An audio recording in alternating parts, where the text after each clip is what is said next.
নমস্কার, welcome to my channel. আমার channel আমার কিছু কথা। আমি অনিমেষ আপনাদের সঙ্গে। আজকে আমার বিষয় বিদ্বেষ ও অগ্রগতির পথে বাধা। ভারতবর্ষ এমন একটি জায়গা যেখানে সবাই সুস্থভাবে সুন্দরভাবে নিজ নিজ ধর্ম নিয়ে অবস্থান করে।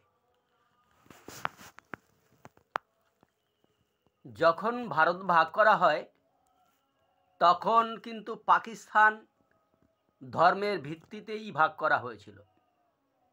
কিন্তু দেখুন, সমস্ত মুসলমান কিন্তু পাকিস্তানে চলে যায়নি, ভারতবর্ষে থেকে গেছে। বেশিরভাগ থেকে গেছে ভারতবর্ষে,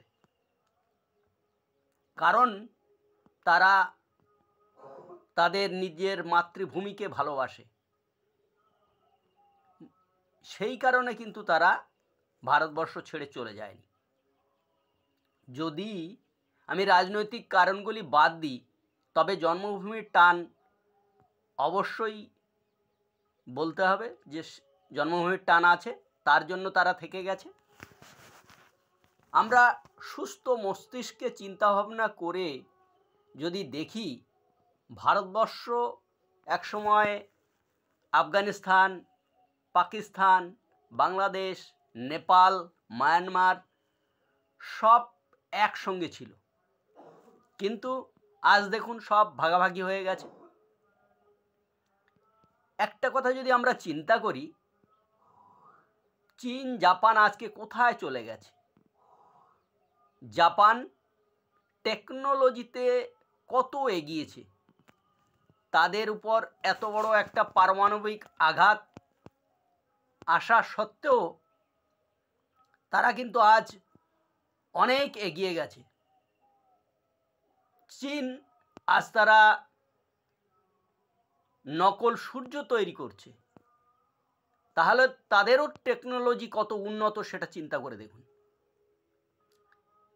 সেই তুলনায় আমাদের যে অগ্রগতি ভারতবর্ষের, সেটার রেশিও কিন্তু অনেক কম। পাকিস্তান সর্বদা যুদ্ধ নিয়ে ব্যস্ত। হঠাৎ করে বাংলাদেশের পট পরিবর্তন হওয়ায় বাংলাদেশের অবস্থাও খুব খারাপ।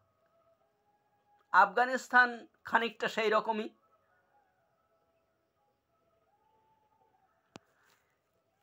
আজ যদি ভাগাভাগি না হতো, ভাগাভাগি হয়ে রাষ্ট্র আলাদা না হতো, তাহলে যদি একসঙ্গে থাকতো, তাহলে তাদের যে শক্তি, তাদের যে আজকে প্রত্যেকটা দেশের যে আলাদা আলাদা খাতে খরচ, সেই খরচটা হতো না। একসঙ্গে থাকলে সেই শক্তিটা তাদের বৃদ্ধি পেত, অগ্রগতিটা এগিয়ে যেত। আজকে দেখুন, পাকিস্তানের প্রতিরক্ষা খাতে যে অর্থ ব্যয় করে, তা যদি একসঙ্গে থাকতো তবে সেই দিক থেকে তাদের রেহাই হতো। আজ এই পরিস্থিতির মধ্যে যে প্রচুর পরিমাণে অর্থ সামরিক খাতে ব্যয় করা হচ্ছে, তার থেকে তাদের যে সংকট, এই সংকটের কারণে আজ তাদের যে পরিস্থিতি, তারা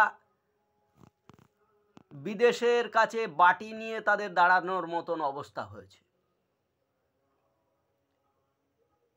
তাদের রন্ধ্রে রন্ধ্রে ভারতের বিদ্বেষ। একটা ছোট বাচ্চা যারা মাদ্রাসায় পড়াশুনো করে, তারাও ভারতের প্রতি তাদের যে বিদ্বেষ, সেটা তাদের সঙ্গে কথা বললে বোঝা যায়। আফগানিস্তান এদিক থেকে তেমন খারাপ ভারতবর্ষের সঙ্গে করে না, কিন্তু বাংলাদেশ, এরা তো সব কিছুর ঊর্ধ্বে। এরা তোমার খাবো, তোমার দাড়ি উপড়াবো, এদের হচ্ছে এই অবস্থা। যদি এই বিষয়ে আপনাদের কোনো মতামত থাকে তাহলে জানাবেন। এখানে বাংলাদেশ যাদের সমস্ত পণ্য ভারতবর্ষ থেকে যায়, 90% বললে চলে, তাদের যে বিদ্যুৎ, সেটাও আমাদের আদানি গ্রুপের কাছ থেকে যাচ্ছে। তা সত্ত্বেও তাদের নির্লজ্জের মতন কথাবার্তা আমাদের মনে বড় আঘাত লাগে।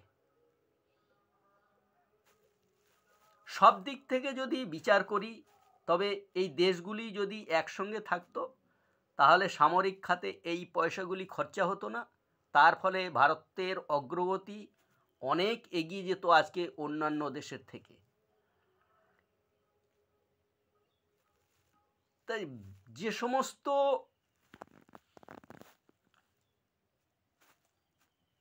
ধর্মের দোহাই দিয়ে যে সমস্ত জিনিসগুলো হচ্ছে, সেইগুলো যদি ভালো শিক্ষা আলোচনা যদি করা হয় তাহলে তার ফল ভালোই হবে।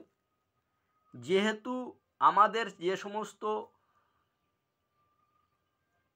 ধর্মের উপরে যারা বসে আছে, মৌলবী, ব্রাহ্মণ, পাদ্রী, যারা ধর্ম সম্বন্ধ নিয়ে আলোচনা করে, ভালো শিক্ষা দেওয়ার জায়গায় যারা বসে আছে, তারা যদি সুশিক্ষা দেয় তাহলে আমাদের যে বিদ্বেষ, এই বিদ্বেষের খানিকটা লাঘব হতো।